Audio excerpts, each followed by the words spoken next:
Previously, I attempted to remake my Maker magnet. It didn't go as planned.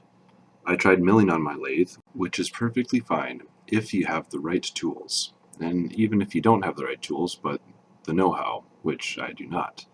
Not yet anyways. It was just one of those projects that everything seemed to be harder than it should have been, and it didn't really work out how I had expected it to. So if you want to check that out, that is available now. Today I'm going to finish this project, and it went much smoother than the previous time. So I'm still using a hard drive magnet, but a different one. This one is much thinner to begin with, both in neodymium and steel backer plate. Well, I'll start by trimming off the excess and getting it to the shape that I'd prefer.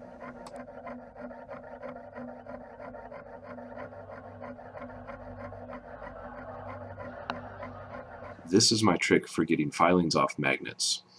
It sticks to the filings rather well, but also doesn't leave any residue on the magnet.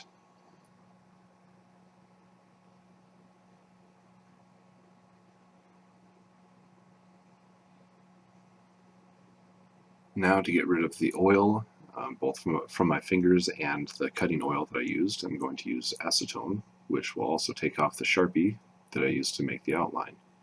Make it nice and clean so that the JB Weld will stick to it without any problems. Spoiler, it doesn't. I quite enjoy putting JB Weld on magnets. It has iron particulate in the epoxy itself, which is, of course, attracted to magnets. It gives it kind of a living quality. I find it mesmerizing to watch the epoxy crawl over the magnet as the magnet pulls the epoxy towards itself. I'm just going to slather it on there, make sure it gets into all the nooks and crannies. That way the titanium should stick rather well.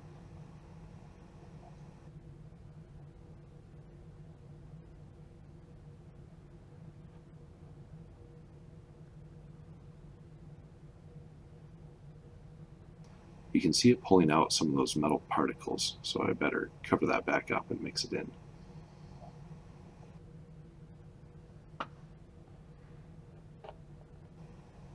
Apply the titanium. Give it a little squish.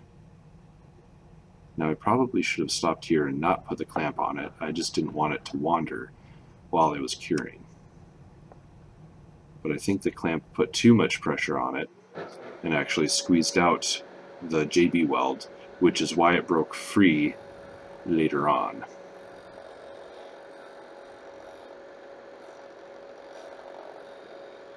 Titanium is really cool in that it gives off these bright white sparks. You may recognize them from fireworks. This is a diamond sanding drum that I got off AliExpress for a couple bucks. It's pretty cool. You can pretty much grind anything with it, and it saves me from constantly replacing those sanding drums, as they wear out fairly quickly on harder stuff. We'll bring back the sticky tack to clean up any of the filings that are left over from grinding. And now I'm going to make the little pull cord that I'm going to put through the loop on the backer plate. This is some micro paracord that I got at an Army Navy store. I'm just going to do a Solomon's knot, Solomon's ladder, snakehead. I don't know, there's like 10 different names for it, maybe more. It's the standard lanyard pull cord thingamadoogie.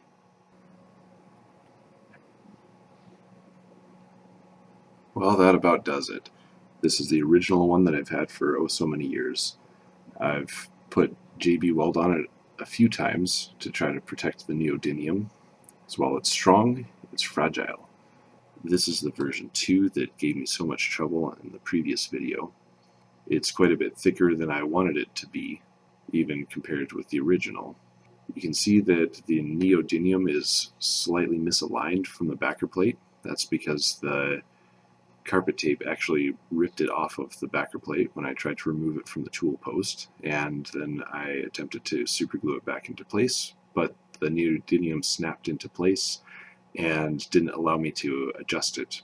So I'm sure I could reposition it by dissolving the super glue with some acetone, but for now that's how it'll stay.